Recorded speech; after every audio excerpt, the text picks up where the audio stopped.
there's a lot of talk online, a lot of chatter that Dillian Whyte could actually be facing Luis Ortiz in July. Now, nothing has been confirmed. It's all just rumors at this point. But Dillian is, I guess, struggling to find an opponent at this point because Tyson Fury's tied up with Tom Schwartz. Deontay Wilder's tied up with Dominic Breazeale. Anthony Joshua's tied up with Jarrell Miller. And he did obviously have the opportunity to face Anthony Joshua, but he chose not to go that route. So he's been looking for an opponent, and Luis Ortiz's name has been linked to Dillian Whyte for several years. First of all, when Dillian Whyte called Luis Ortiz out when Ortiz was signed with Matchroom. But in more recent times, his name has been associated with Luis Ortiz because of the WBC. Both of them ranked highly by that organization for a long time, and there have been calls for a final eliminator between Dillian Whyte and Luis Ortiz. And a lot of particularly American Deontay Wilder fans have been accusing Dillian Whyte of ducking Luis Ortiz.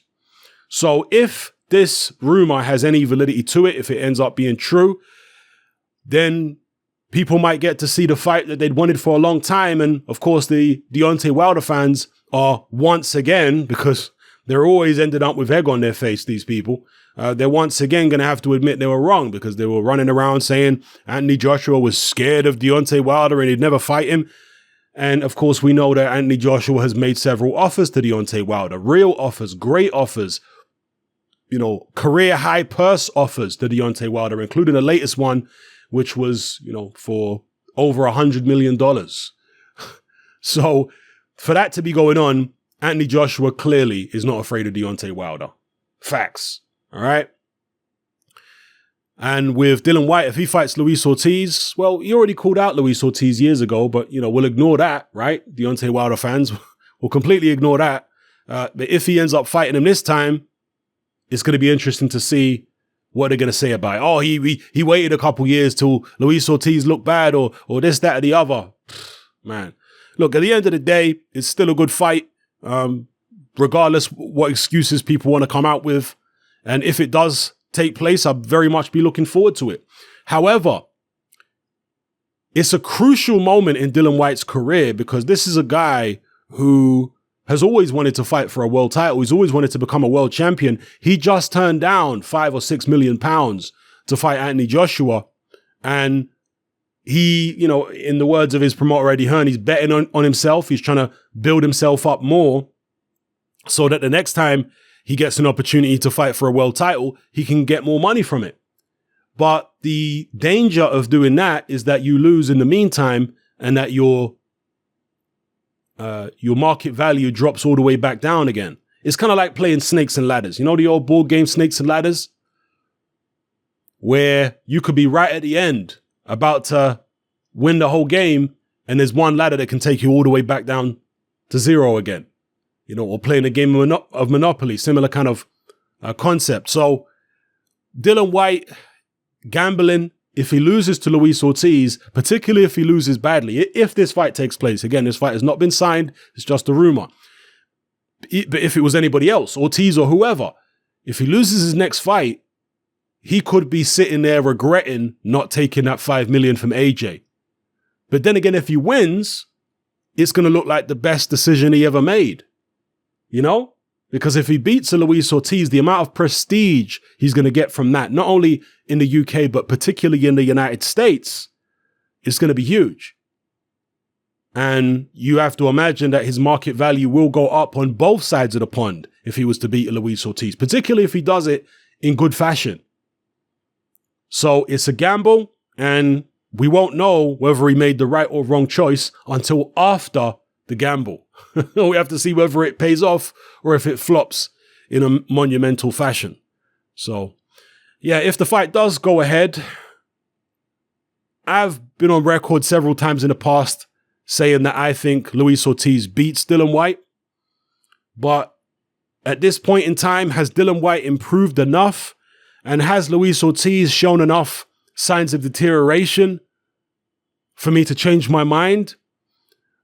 You know, with Luis Ortiz, he is very well preserved. He hasn't taken a lot of punishment in his career. He hasn't been in a lot of wars. He's kept himself in pretty good condition, taking that high blood pressure medication.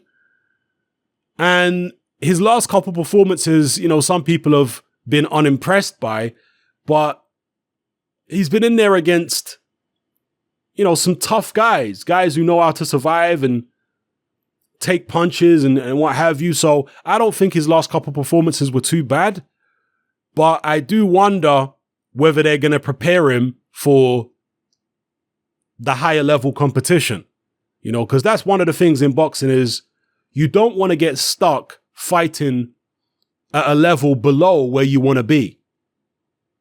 If you see yourself as an elite level fighter, or if you are an elite level fighter, you don't want to get stuck fighting below that level, fighting opponents who are really not testing you, because steel sharpens steel. And when you finally step up again to the top level where the top guys have been fighting each other, they have been sharpening their steel on other steel, you're going to be a bit rusty, potentially. So that's one kind of concern I would have for Luis Ortiz. Dillian Whyte has been fighting better opposition than Ortiz has been fighting. There's no question about that. So will that affect Luis Ortiz? Remains to be seen. Perhaps it will. Let me know what you guys think in the comment section below. Do you think this fight is going to happen? Is it a fight you still would like to see? Will Dillian Whyte get credit? Will Dillian Whyte lose this fight? Let's see what happens. I've also said before that Dillian Whyte is a very smart man. He is smart, but he's a human being at the end of the day. And I've always questioned how much he really wants that AJ rematch. Yeah, I've always questioned. And see, here's the thing as well. It's a gamble no matter what he does. If he fights AJ, yeah, he can get the 5 million, but how many of you would actually pick him to beat AJ? Seriously now. How many of you would put money on Dillian Whyte beating it? If he'd fought AJ in April or in May, whenever it was going to be, how many of you would have actually picked him to beat AJ? I'm saying no more than maybe 30% of you would have picked him to beat AJ. Now, I know our opinions don't mean anything, but realistically, he probably would have lost the AJ rematch. And if he lost the AJ rematch conclusively, if he lost it decisively and got himself knocked out, stopped maybe earlier than last time, his market value is going to crash then too. People are going to look at the first fight and say, oh, well, you see, AJ was just reckless, and when he took it seriously, he beat Dillian Whyte with ease. That's how people are going to see it. So it's a gamble if he does that too. His market value potentially, if he lost in devastating fashion to AJ in a rematch, his market value could drop significantly then too. But I guess the consolation being he'd get 5 million out of it. Whereas against Luis Ortiz, you have to imagine he's probably not going to get 5 million.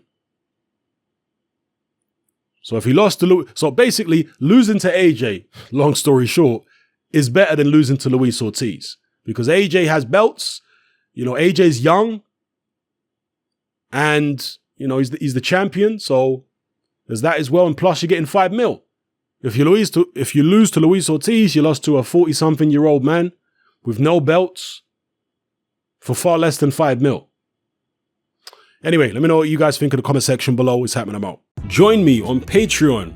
I upload a minimum of 2 podcasts every single week, covering a wide variety of controversial topics, as well as live stream Q&A sessions.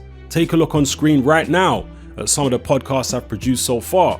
For just $3 a month, the equivalent of about £2 a month, you get access to all my new podcasts and my entire back catalogue of past podcasts, including my popular Confessions of a Nightclub Bouncer series.